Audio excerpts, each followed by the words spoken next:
그래서 아까 보셨던 그 국무회의 해제하는 임시국무회의 회의록입니다.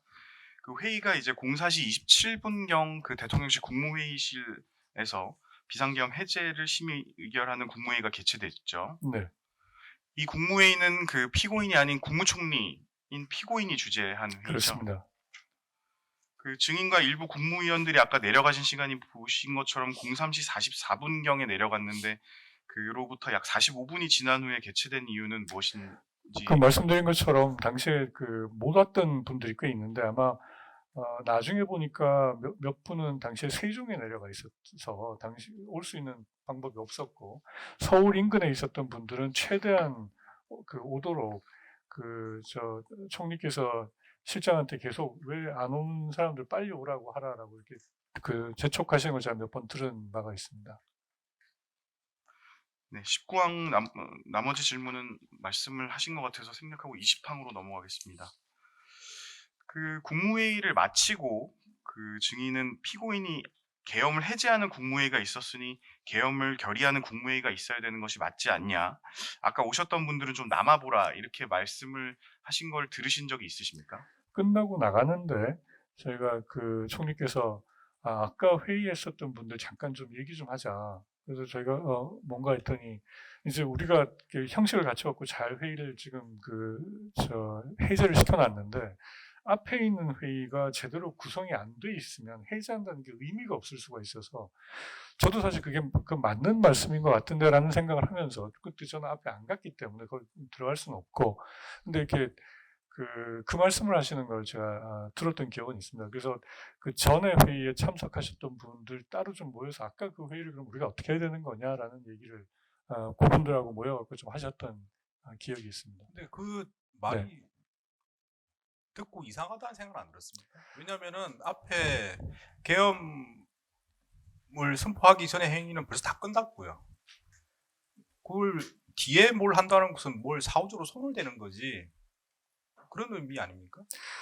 그런 게 아니라 아까 이제 그 재반장님 말씀드렸지만 저는 그 소집하는 회의에 들어가지를 못한 상황에서 그게 발표가 돼서 저도 그 한국 변호사 자격은 없지만 저는 미국 변호사 자격이 있는데 제가 아는 그 법상식으로는 그게 앞에 있는 회의가 성립이 될 수가 없는데 근데 이제 저희가 뒤에 모여서 국회 의결에 따라 가지고 국무회의에서 이거를 해제하는 회의를 저희가 해서 앞에 있는 회의가 이게 회의가 아닌 것 같은데 저희가 뒤에 해제를 한다고 하게 되면 나중에도 법적으로 앞에 있는 게 근거가 없어지는데 해제가 되나?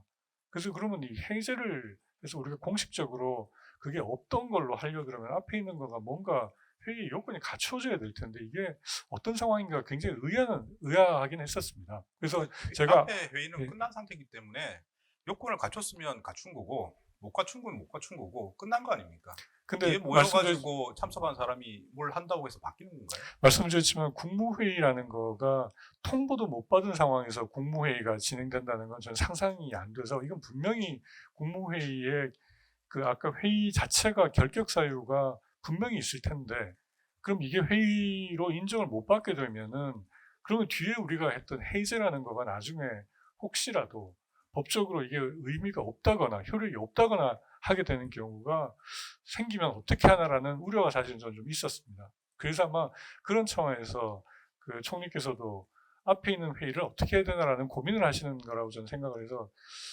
저거 어떻게 해야 되나라고 생각을 하면서 저는 나왔던 기억이 있습니다. 지금 생각은 어떻습니까? 지금도 사후에 그렇게 사전에 있었던 회의에 대해서 뭘 손을 대는 게 맞습니까?